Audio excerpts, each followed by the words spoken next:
So how did I get involved in the environmental movement? Well, I was born, my roots are in San Francisco, Chinatown. And I feel that that has a lot to do with how I came to the environmental justice movement.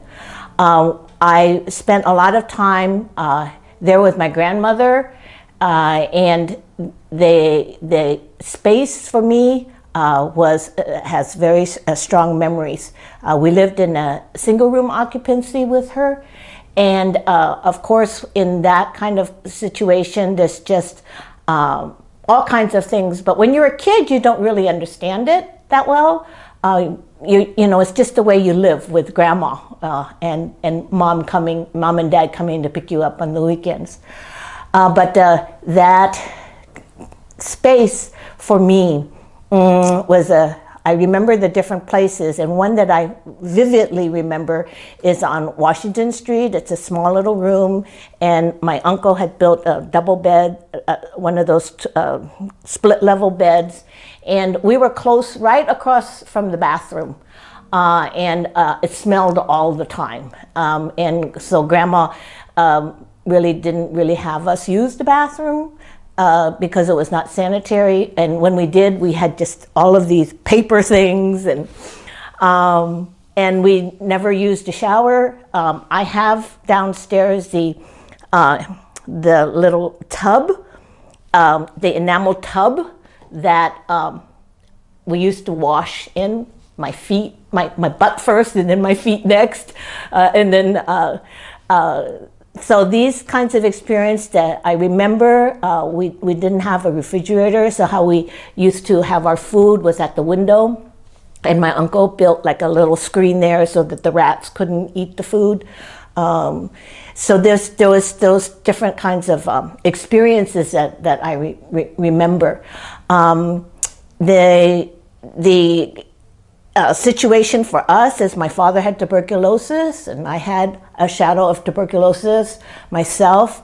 We have drug addiction. My grandfather was on heroin and opium, and we had a lot of issues there in terms of my grandmother basically was a single mom raising 3 kids. And my grandfather was in and out of our lives. And then we have issues of mental illness. So with one of my great grandfather's wife. And so all of these different stories, right? And there's different people that came into our lives. I remember my grandmother was kind of like dating Zhongba. And I remember her crying, and family came, and I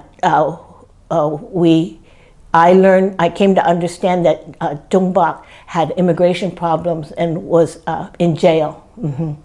And so these kinds of experiences were all kind of interwoven with how I understand the world. So it wasn't until college that time in 68, 69, where all around the world people were just really becoming aware of issues of their own voices, their own communities, and the civil rights movement and the Black Power movement really uplifted an awareness, and also there was an awareness in terms of internationally, things were going on all over the world. So that was on the campus. I was at Hayward, and those experiences really for me was an awakening.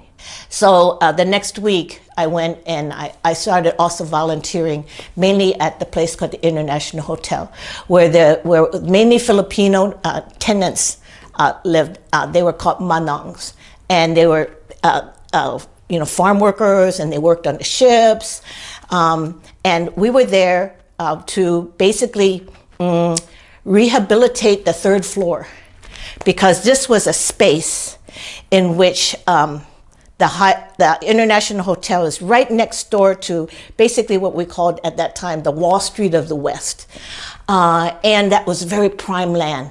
And I didn't know it until a little bit later, but that the redevelopment and the government was saying, this is a slum.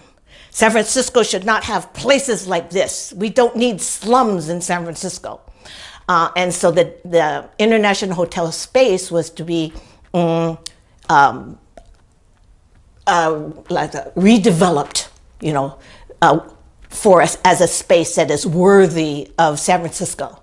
And that part of redevelopment would be offices and a parking lot. And basically it would be an expansion of Wall Street into Chinatown, and Manila Town. So that was my my third experience in terms of those steps towards getting to environmental justice, is where our people live, right? The conditions in which our people live. There's a reason for that. And I was beginning to understand places that are so special in our lives, like Chinatown. All of a sudden, it just all came back to me, the value of a place, of having grown up in a space called Chinatown, and why it was there at Chinatown, and that the International Hotel was the last 4 blocks of what was Manila Town. And that was, for me, in terms of environmental racism, in that these conditions were okay for poor people, immigrant, the Manongs, my grandmother. Those were sufficient places for them to live, right? But then when the capitalists or the developers, need to make money and to expand, then our spaces all of a sudden become slums, right?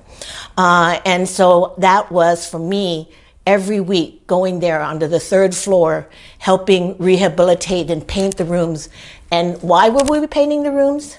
It was because a suspicious fire had been set. And we all know about fires.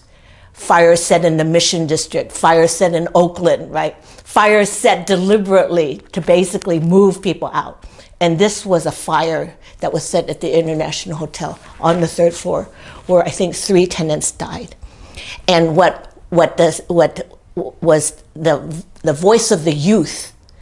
We were all college students at the Emil de Guzman, and other people stepped forward, and it was our form of occupy. We occupied the hotel, and we basically brought in all these volunteers to rehabilitate and fix the burnt walls, the doors, paint everything, and then start from the top floor, and then we went to the 2nd floor, and then we went to the 1st floor, and different things happened that I saw. There was, in terms of the next understanding for me about environmental racism and environmental justice, is people at that block were creating a community that they want to live in. A community in which people, you're walking down the street and you feel safe. You're with each other. A community that held on to tradition. So when you walk in the hallways, you smell the adobo. You smell all kinds of Chinese food too. You just smell all of these things. So the importance of place was another thing for me in terms of my step towards environmental justice.